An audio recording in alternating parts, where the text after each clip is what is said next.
여러분은 인생의 마지막 순간을 병원 기계에 빼앗겨도 괜찮습니까? 오늘도 전국 어느 병원의 중환자실에서는 한 어르신이 인공호흡기에 연결된 채 홀로 생을 마감하고 있습니다. 자녀도 손주도 곁에 없고 누구의 손도 잡지 못한 채 차가운 기계음만이 울리는 방 안에서 말입니다. 이것이 우리가 진심으로 원했던 마지막일까요? 많은 사람들이 최선을 다했다는 말에 위안을 받지만 과연 그 최선은 누구를 위한 것이었을까요? 몸이 이미 멈추려는 순간에도 링거와 영양주사, 인공호흡기로 억지로 숨을 이어가며 고통 속에서 하루하루를 버티는 현실. 이것이 과연 인간다운 마무리라고 할 수 있을까요? 죽음을 두려워하는 마음은 자연스러운 일입니다. 그러나 두려움만으로 준비하지 않으면 우리는 원치 않는 방식으로 마지막을 맞이하게 됩니다. 반대로 죽음을 미리 이해하고 준비하면 그것은 사랑과 평안으로 채워진 시간이 될 수 있습니다. 저는 오늘 여러분께 그 가능성을 이야기하고자 합니다. 이 영상을 끝까지 함께 해주신다면 여러분과 여러분의 가족이 보다 따뜻하고 존엄한 마지막을 맞이할 수 있는 방법을 알게 될 것입니다.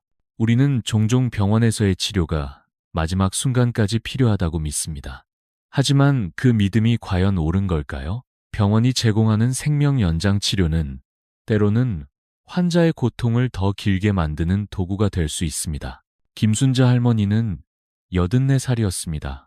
대구의 작은 골목에서 평생을 가족을 위해 살아오신 분이었습니다. 폐렴이 악화되면서 병원에 입원했고 의사는 인공호흡기를 권했습니다. 호흡이 힘들어 보이니 인공호흡기를 쓰면 편해지실 겁니다. 그 말을 들은 딸은 당연히 동의했습니다. 어머니가 덜 힘들 수 있다면 거절할 이유가 없었습니다. 하지만 현실은 달랐습니다. 기계가 강제로 공기를 밀어넣을 때마다 할머니의 가슴은 풍선처럼 부풀었고 얼굴엔 고통이 역력했습니다. 눈물까지 흘리며 고개를 좌우로 흔드는 모습은 이걸 빼달라는 마지막 표현이었습니다. 간호사에게 이유를 묻자 처음엔 다들 이렇습니다. 곧 익숙해지실 거예요. 라고 대답했습니다. 하지만 김할머니는 익숙해지지 않았고 결국 진정제를 맞고 의식을 잃은 채로 3달을 보내셨습니다. 그 시간 동안 가족들은 하루에 겨우 30분만 면회할 수 있었고 서로 말 한마디도 제대로 나누지 못했습니다. 마지막 순간 할머니는 가족의 얼굴도 알아보지 못한 채 눈을 감았습니다. 이 모든 과정에는 무려 1,500만 원이 넘는 병원비가 들었습니다. 3달의 시간, 그 많은 돈, 그리고 마지막 인사는 허공으로 흩어졌습니다. 김할머니의 딸은 아직도 말합니다. 그 선택이 어머니를 도운 것이었는지 모르겠어요. 그렇다면 정말로 생명을 연장하는 것이 언제나 최선일까요? 다음 이야기는 그 반대의 길을 선택한 한 할아버지의 사례입니다. 앞선 이야기를 통해 우리는 병원에서의 연명치료가 항상 환자를 위한 선택은 아니라는 사실을 보았습니다. 그렇다면 왜 많은 가족들은 알고 있으면서도 그 길을 선택하게 될까요? 그 답은 두려움과 죄책감, 그리고 사회적인 압박 속에 숨어 있습니다. 이재호 할아버지는 86살이었습니다. 광주에서 평생 건설 현장을 누비며 가족을 먹여 살렸던 분이었습니다. 간암 진단을 받았을 때 의사는 항암 치료와 입원을 권했습니다.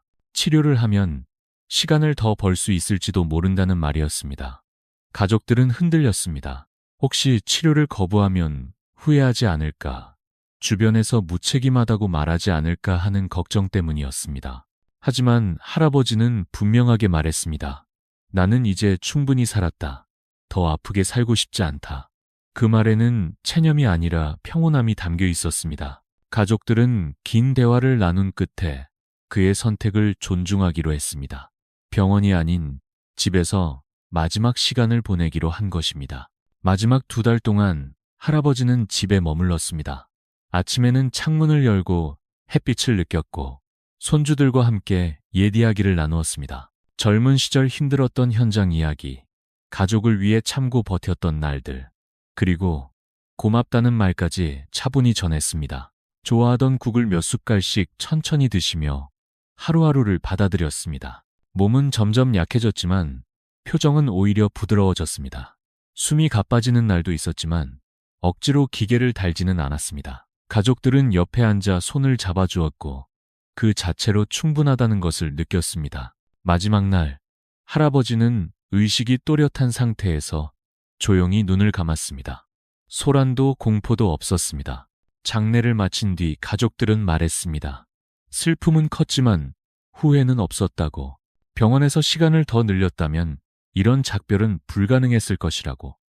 이 선택이 옳았는지 확신할 수는 없지만 적어도 할아버지의 뜻을 지켰다는 사실만은 분명했습니다.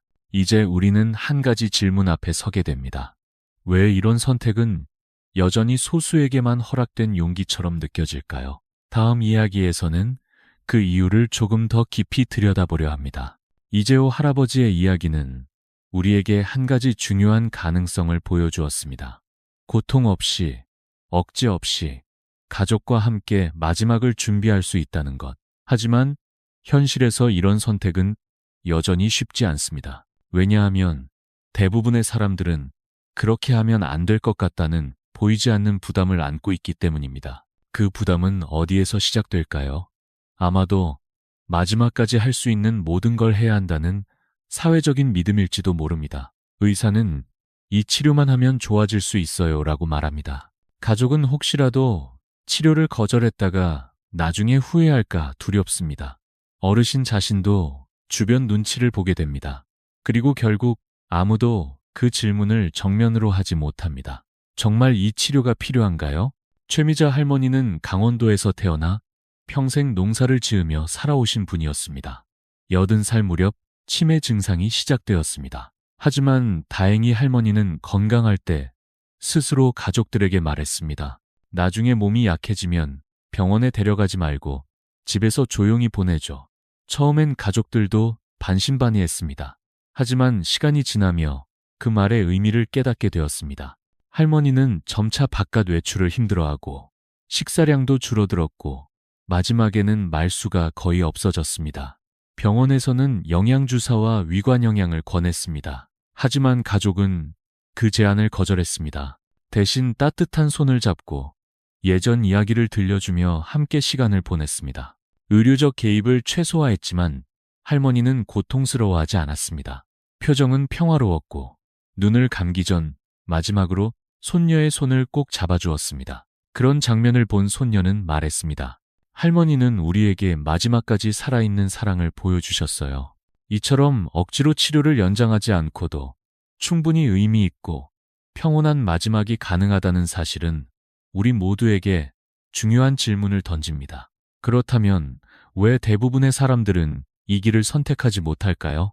이제 우리는 그 이유가 단순한 정보 부족만은 아니라는 것을 알게 됩니다. 다음 이야기에서는 그 선택을 어렵게 만드는 감정과 구조에 대해 더 깊이 이야기해 보려 합니다. 최미자 할머니의 이야기는 자연스럽고 평온한 마지막이 결코 불가능한 일이 아니라는 것을 보여주었습니다. 하지만 그러한 선택을 실천으로 옮기기까지는 많은 용기와 이해가 필요합니다. 단순히 병원을 거부한다고 끝나는 문제가 아니라 그 선택을 둘러싼 수많은 감정과 사회적 시선까지 마주해야 하기 때문입니다. 많은 사람들이 의료진의 권유를 거절하지 못하는 이유는 단 하나, 혹시라도 내가 무책임한 가족이 되는 건 아닐까 하는 두려움 때문입니다. 환자가 고통을 겪더라도 무엇이든 해보는 게 도리라고 생각합니다. 실제로 의사들도 대부분은 선한 의도를 가지고 말합니다. 혹시 모르니 이 검사도 해보시죠. 생명을 살릴 수 있는 방법이 아직 남아 있습니다. 하지만 그 말이 때로는 가족을 더욱 괴롭게 만들기도 합니다. 오정희 할머니는 전주에서 작은 찻집을 운영하시던 분이었습니다. 83이 넘은 어느 날 식욕이 거의 사라지고 몸무게가 급격히 줄어들었습니다. 병원에서는 영양이 부족하니 일단 수액부터 맞아야 합니다. 라고 말했습니다. 하지만 오 할머니는 조용히 고개를 저으며 이렇게 말했습니다. 이제 내 몸이 자연스럽게 멈추려는 것 같아요. 괜찮습니다. 그 순간 옆에 있던 딸은 충격을 받았습니다. 어머니가 그렇게 단호하게 말한 건 처음이었기 때문입니다. 처음엔 망설였지만 곧 어머니의 의지를 존중하기로 마음먹었습니다. 병원으로 돌아가지 않고 집으로 모셔 함께 시간을 보냈습니다. 할머니는 따뜻한 이불 속에서 좋아하던 녹차를 천천히 마시며 창밖의 정원을 바라보았습니다. 식사는 거의 하지 않았지만 괴로워하지도 않았습니다. 때때로 딸과 옛 이야기를 나누며 고마웠다는 말을 여러 번 반복했습니다. 그렇게 마지막까지 또렷한 정신으로 자신의 시간을 마무리하셨습니다. 딸은 말했습니다. 처음엔 두려웠어요. 물도 음식을 거부하는 걸 그냥 두어도 되는 건지 몰랐어요. 하지만 어머니의 평온한 얼굴을 보면서 이것이 자연스러운 이별이라는 걸 알게 됐습니다. 이처럼 치료를 받지 않는 선택은 결코 포기나 무책임이 아닙니다. 오히려 그것은 누군가를 더 깊이 이해하고 사랑하는 방식일지도 모릅니다. 그렇다면 이런 결정을 도와줄 수 있는 더 구체적인 준비는 무엇이 있을까요? 다음 이야기에서는 바로 그 준비 과정에 대해 함께 생각해 보겠습니다. 오정희 할머니의 마지막은 치료보다 더 깊은 배려와 사랑이 무엇인지 보여주는 시간이었습니다. 하지만 그러한 선택은 우연히 이루어진 것이 아니었습니다. 가족들이 미리 이야기를 나누고 어머니의 뜻을 이해했기 때문에 가능한 일이었습니다. 그러기 위해선 준비가 필요합니다. 마음의 준비뿐 아니라 제도적이고 현실적인 준비도 함께 따라야 합니다. 한국에는 사전연명의료의향서라는 제도가 있습니다. 이는 치료를 받지 않겠다는 의사를 문서로 남기는 제도이며 2018년부터 법적으로 시행되고 있습니다. 하지만 많은 사람들이 아직 이 제도의 존재조차 잘 모르고 있습니다. 알고 있다 하더라도 실제로 이 문서가 마지막 순간에 효력을 발휘하는 경우는 많지 않습니다. 보건복지부 통계에 따르면 지금까지 이 문서를 작성한 사람은 20만 명이 넘지만 실제로 병원에서 그 뜻대로 임종을 맞이한 경우는 고작 14%에 불과합니다. 왜 이런 일이 벌어질까요? 장성민 할아버지의 사례를 보면 그 이유를 조금 더 이해할 수 있습니다. 충청북도에서 자녀들과 함께 살던 그는 오랫동안 당뇨병과 고혈압을 앓고 있었습니다. 시간이 흐르며 몸이 점점 약해졌고 병원에서는 더 이상 치료가 어렵다는 진단을 내렸습니다. 하지만 가족들은 그때 당황하지 않았습니다. 왜냐하면 이미 몇 달 전부터 할아버지의 상태가 악화될 경우 어떻게 할 것인지 충분히 이야기해 두었기 때문입니다. 할아버지는 분명히 말했습니다. 나는 억지로 살고 싶지 않다. 고통 없이 조용히 가고 싶다. 가족들도 그 뜻을 존중했고 의료진에게도 분명하게 전달했습니다. 그 결과 할아버지는 병원으로 옮겨지지 않았고 집에서 마지막 시간을 보낼 수 있었습니다. 그 과정에서 가족들이 특히 도움을 받은 것은 죽음이 다가올 때 나타나는 몸의 변화를 사전에 알고 있었다는 점입니다. 예를 들어 며칠 전부터 의식이 흐려지거나 손발이 차가워지고 호흡이 거칠어지는 것들이 전형적인 과정임을 알고 있었기에 놀라지 않았습니다. 그리고 무엇보다도 중요한 사실은 그런 변화들이 고통의 표현이 아니라는 점을 이해하고 있었다는 것입니다. 장성민 할아버지는 그저 말없이 누워 있었지만 그의 가족은 손을 잡고 수고하셨습니다. 이제 편히 쉬세요. 라고 마지막 인사를 건넸습니다. 이처럼 죽음의 순간을 있는 그대로 받아들이고 준비하는 자세는 환자뿐 아니라 가족의 삶에도 큰 위안을 남깁니다. 이제 우리는 마지막을 어떻게 맞이할지에 대해 보다 명확하게 상상할 수 있게 되었습니다. 하지만 여기서 멈추지 않고 남겨진 사람들을 위한 준비까지 생각해보는 것이 필요합니다. 다음은 그 마지막 준비에 관한 이야기입니다. 장성민 할아버지의 마지막은 사전 준비의 중요성을 다시금 일깨워주는 사례였습니다. 죽음은 갑작스럽게 찾아올 수 있지만 그것을 받아들이는 자세와 태도는 미리 준비할 수 있습니다.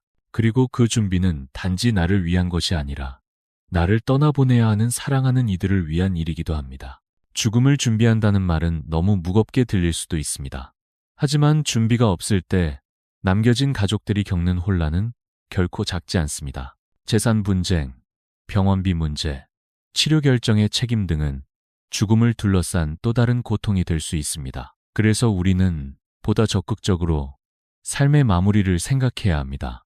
유산 정리와 유언장은 그 출발점이 될 수 있습니다.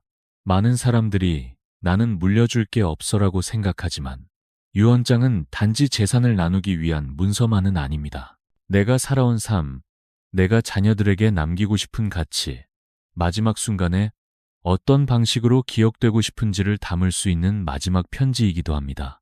그리고 가장 중요한 건 의료적 의사결정을 명확히 해두는 것입니다. 앞서 이야기했던 사전연명 의료의향서를 작성하는 것도 중요하지만 실제로 가장 효과적인 것은 가족들과 충분히 대화를 나누는 일입니다. 내가 언젠가 치료가 어려운 상황이 오면 굳이 병원 치료를 받지 않고 집에서 편안히 떠나고 싶다는 말을 명확하게 전달하는 것. 그렇게 하면 막상 그 순간이 왔을 때 가족들도 혼란 없이 그 뜻을 따를 수 있습니다. 그런 대화는 쉽지 않습니다. 죽음을 주제로 이야기하는 것 자체가 불편할 수 있고 자녀들은 그런 말 하지 마세요라며 대화를 피하려 할지도 모릅니다. 하지만 지금 하지 않으면 나중에는 더 어려워집니다. 어느 날 갑자기 의식을 잃고 병원에 실려간다면 누구도 내 마음을 정확히 알 수 없습니다. 이런 이야기는 단지 상상 속의 시나리오가 아닙니다. 실제로 수많은 사람들이 사전이양서를 작성했음에도 불구하고 마지막 순간에 의료진이나 가족이 판단을 미루거나 회피하면서 그 뜻이 무시되는 경우가 많습니다. 결국 마지막을 병원 중환자실에서 기계에 둘러싸여 맞이하게 되는 것입니다. 이러한 현실을 바꾸기 위해서는 나 스스로 내 마지막을 설계해야 합니다. 더 이상 병원과 제도에 맡기지 않고 내가 원하는 방식으로 내가 소중히 여기는 사람들과 함께하는 마지막을 직접 준비해야 합니다.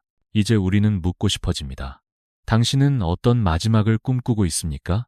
그 질문은 지금 이 순간을 어떻게 살아갈 것인가와도 깊이 연결되어 있습니다. 지금까지 우리는 여러 사람들의 이야기를 통해 어떻게 죽을 것인가에 대한 다양한 가능성을 살펴보았습니다. 억지로 연명하는 삶과 조용히 받아들이는 죽음 사이에서 어떤 길이 진정한 배려인지 스스로에게 질문해 보았을 것입니다. 그리고 그 질문은 자연스럽게 다음으로 이어집니다. 그렇다면 지금 우리는 무엇을 해야 할까요? 무엇보다 중요한 것은 죽음을 두려워하지 않는 자세를 갖는 것입니다. 죽음은 삶의 끝이 아니라 삶의 일부입니다. 봄에 꽃이 피고 가을에 낙엽이 지는 것처럼 우리 모두에게도 언젠가는 끝이 찾아옵니다. 그 사실을 부정하지 않고 받아들이는 것, 바로 거기서부터 준비는 시작됩니다. 죽음을 의식하면 삶이 더욱 소중해집니다. 눈앞에 있는 가족, 당연하게 여겨온 일상, 사소한 대화 하나까지도 전보다 더 깊이 느껴지기 시작합니다. 언젠가 끝이 온다는 것을 알기에 지금 이 순간을 더 정성스럽게 살아갈 수 있게 되는 것입니다. 그리고 준비는 어렵지 않습니다. 사전 연명 의료 의향서를 작성하고 유언장을 남기고 가족들과 대화를 나누는 것. 이 모든 것들이 사랑의 표현입니다. 남겨질 사람들을 위한 배려이며 나 스스로의 뜻을 존중받기 위한 행동입니다. 하지만 이 모든 준비보다 더 중요한 것은 지금입니다.